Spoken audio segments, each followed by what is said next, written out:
What's up everybody? Welcome back to the Grow Tent. This is my indoor grow tent where I grow all of my own produce aeroponically all year round. In this video we talk about the environment that I try to maintain in my grow tent and all the different variables that I monitor. We've made leaps and bounds since I started this journey, but in my first couple of runs I wasn't monitoring the environment at all. But I decided this grow that I was going to take things really seriously, so I got myself an environmental monitor. My first run, I was going in completely blind. I wasn't monitoring my environment at all, and I had no idea how challenging it was going to be to maintain specific environments within an indoor grow tent of this size. It wasn't until I got my Pulse Pro till I started to take a closer look at these environmental factors and adjust accordingly based on my plant's growth stage. Ever since I've been doing so, my garden is thriving. Here are some of the environmental factors I monitor in my grow tent. First is the temperature. The temperature of this tent really depends on what is currently growing in it. Everything that I have growing right now thrives at temperatures between 75 degrees Fahrenheit and 77 degrees Fahrenheit, which is where I try to keep it. The Pulse Pro is what I use to monitor the temperature under my main grow where my bucket systems are. Here is an example of the Pulse Pro app. It monitors all the crucial environmental factors. Having this type of control over the environment has really helped me level up the garden. I have probes in other areas of the grow tent to maintain the overall ambient temperature everywhere.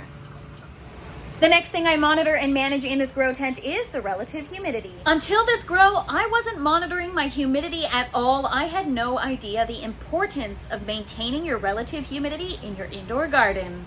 The humidity is dependent on the plant's growth stage. Younger plants that are in a vegetative state can get away with 60 to 70% humidity. However, my current growth stage, we've got to keep it between 40 and 50%. Now, in order to maintain the humidity, I use this large dehumidifier. It is made for a 3,000 square foot space, but it works really well in this 200 square foot grow tent. I set my target humidity and just let it run.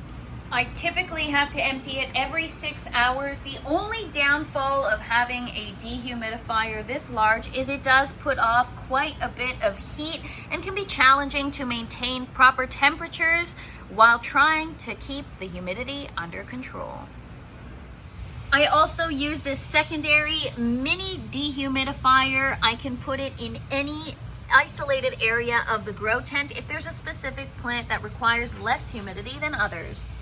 The next thing I monitor in the grow tent is VPD, also known as vapor pressure deficit. This one's a big one. Ever since I started monitoring it, my garden has totally evolved. VPD is the difference between the amount of moisture that's actually in the air and the amount of moisture that air could hold at saturation. Having the correct VPD allows for the stomata to open and the exchange to occur. In layman terms, it's pretty much if there's enough room in the air for water from your plant's leaves. This is one of the most important variables to monitor. The optimal VPD for your plants will vary based on their growth stage. With the plants I have growing now in their current growth stage, I try to keep my VPD between 1.2 kPa and 1.6 kPa. In my first couple of runs, I never monitored VPD and my plants always looked a little off, but I never could pinpoint what the issue was. Now that I've been monitoring it and keeping it in check, my garden has taken off in a way it's never taken off before. VPD can fluctuate based on your temperature and humidity, so it is important to keep monitoring it daily to make sure it stays where you want it to be. Without maintaining a proper VPD, your plants could be stunted in growth or susceptible to pests and diseases. The next thing I monitor in my grow tent is my lighting. Based on your plant's growth stage, you want to make sure you have the optimal PPFD so that they can thrive. I didn't even know what PPFD was until I got my environmental monitor. This allows me to do a spectral reading to know exactly what my light intensity should be, how close to the plants they should be, and this is going to help optimize the plant's growth and its yields. Since I have plants at various growth stages, I try to keep my PPFD at 500. A lighting schedule is also a very important environmental factor to maintain in your grow tent. Your plants may need different lighting schedules as they go through their growth stages. My current lighting schedule is 14 hours on, 10 hours off.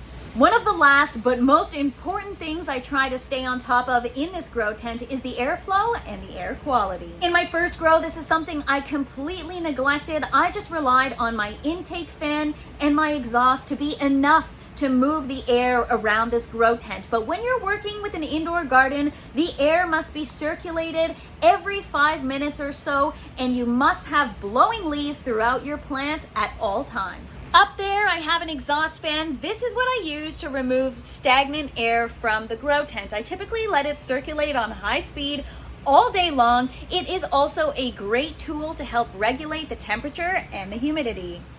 The exhaust fan is also equipped with an Australian carbon filter. This helps mitigate any of the smells from my plants in my lung room and throughout my house. On this side of the grow tent, I have 2 intake fans. This helps move air around the top portion of the grow tent. However, it is not enough air circulation, so I've had to add in some oscillating fans to help circulate the air over the main grow. We are going to be adding in some more oscillating fans up top here. I also have this fan here. This is to help circulate the air around the grow towers. In the grow towers, I grow cool weather crops such as lettuce and kale and herbs. These require better airflow, cooler temperature, so I'm trying to isolate this environment by using a fan to keep it cooler. I've also got an oscillating fan up here, angled at the orange grow tower, and we've got a fan over here to help bring some circulation through to our tomatoes, dahlias, strawberry plant. We definitely need more fans in here, but it's a work in progress. And last but not least, if you've been following along, you know I've had my fair share of powdery mildew in this grow tent. So another thing to help maintain the environment that I've introduced into this grow tent is a HEPA air purifier. I typically let this air purifier run all day long. It's got a HEPA filter and a UV mode, and it is great for removing any kind of mold spores from the air. It also does a great job at recirculating the air, an added benefit of having an air purifier in the grow tent. I hope to continue to evolve and optimize and perfect the environment in this grow tent. I can't wait to keep you guys posted and take you on this journey with me. If you're into all things indoor gardening, aeroponics, growing your own food, or just good vibes in general, please don't forget to like, share, and subscribe. Thank you so much for watching, and as always, follow me to learn more.